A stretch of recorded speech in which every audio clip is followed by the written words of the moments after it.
I babbled this yesterday, probably on the live streaming. It was something I was thinking about when I was talking to Doris. But I've just been reminded again because Zodiac Power Flowers has just come up. And I don't know, there's a number of things really. Like Taurus, apparently, their power flower is the lily. Lilies are they're a death flower, aren't they?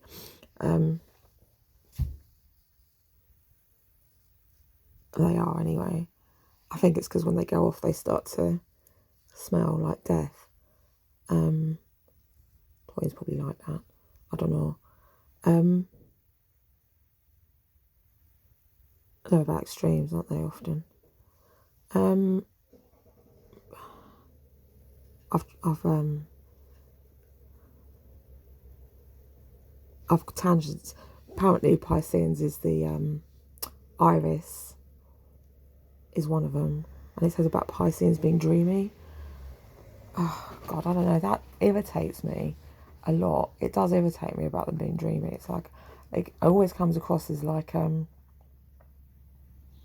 quite a negative. I don't know why. Maybe that's just the way it's been projected onto me over the years. Like, oh, you're in a daydream. It's like, do you know what? Most things come from people thinking, let's say, thinking outside the box. Everything's a fantasy, isn't it? Until it's become a reality.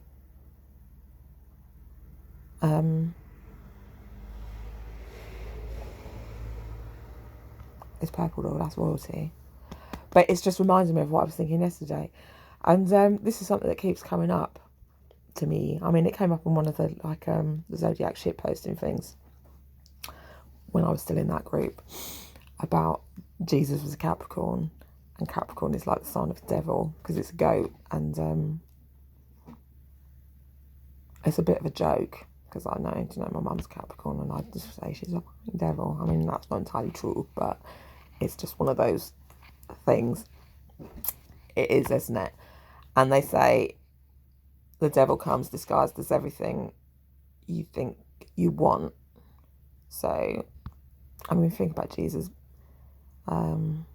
being, I don't know, what do we think of him? He's a teacher, wasn't he, and a healer. Think about being like all like, loving, I don't know, and giving everything, doesn't he? Didn't work anyway, whatever, it wasn't appreciated, was it?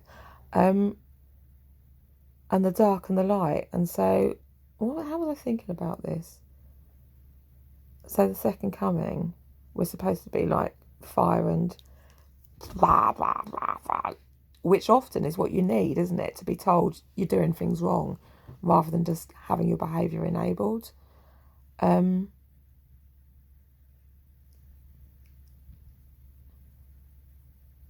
was thinking about it more concisely yesterday.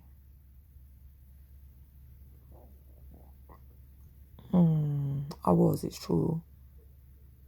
But I know there's different ways of looking at this, because like with positive reinforcement, which I have been educated in, and how you direct behaviour and then reward the behaviour you want rather than just punishing things from the off, because that turns people off, doesn't it? But you can still say no. You do still have to set boundaries. I mean, in positive reinforcement, you're supposed to control the environment while you're training a behaviour, and reward, direct, and then reward, distract, and reward, distract from the negative behaviour, whatever the negative behaviour is in that situation. I mean, there's probably no such thing as a negative behaviour, it's just behaviour in the wrong place, an undesirable behaviour. I was going to say something else I've forgotten.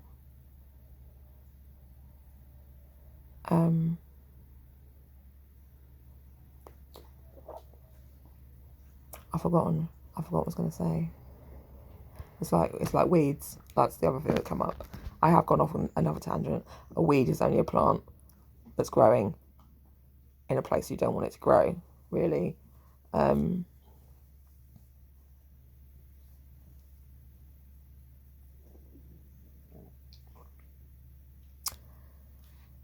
I can't remember. Do you know what? I haven't said what. Well, yesterday it was much clearer in my head about the shadow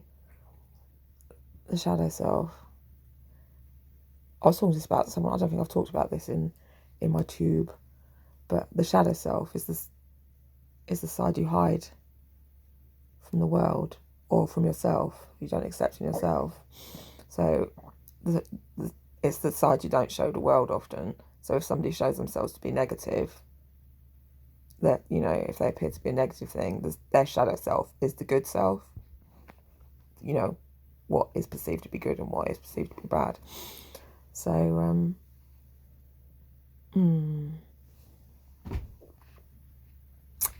I'm stopping there because I'm now just not making sense, really. I know what I was thinking. And that's it, really.